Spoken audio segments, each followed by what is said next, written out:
கன்னியாகுமரி மாவட்டம் கொல்லங்கோடு மார்த்தாண்டம் வழித்தடத்தில் நேற்றிரவு இயக்கப்பட்ட அரசு பேருந்துக்குள் மின் விளக்குகள் எரியாததால் நடத்துனர் செல்போன் டார்ச்சை அடித்தபடி டிக்கெட் கொடுத்த வீடியோவை பயணி ஒருவர் சமூக வலைதளத்தில் பகிர்ந்துள்ளார். விவரங்களை தருகிறார் செய்தியாளர் அனீஷ். விவரங்களை சொல்லலாம். வணக்கம். குமரி மாவட்டத்தில் இயக்கப்படும் அரசு பேருந்துகளில் அவ்வப்போது இதுபோல அவல நிலை என்பது ஏற்பட்டு இதை வீடியோவாக எடுத்து சமூக வலைதளங்களிலும் வெளியிட்டு வருகின்றனர்.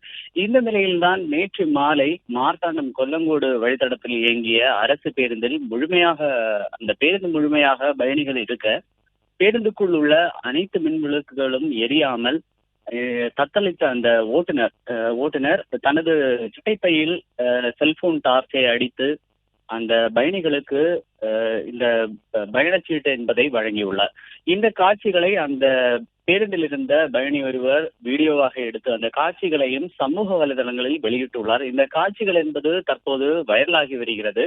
அதுபோல தினசரி இதுபோல பல பிரச்சனைகள் குமரி மாவட்டத்தில் உள்ள அனைத்து அரசு பேருந்துகளிலும் இந்த பிரச்சனைகள் தினசரி நடப்பதாக பொதுமக்களும் அதில் கருத்தை பதிவு செய்து வருகின்றனர். தற்போது இந்த காட்சிகள் என்பது சமூக வலைதளங்களில் மிகவும் வைரலாகி வருகிறது.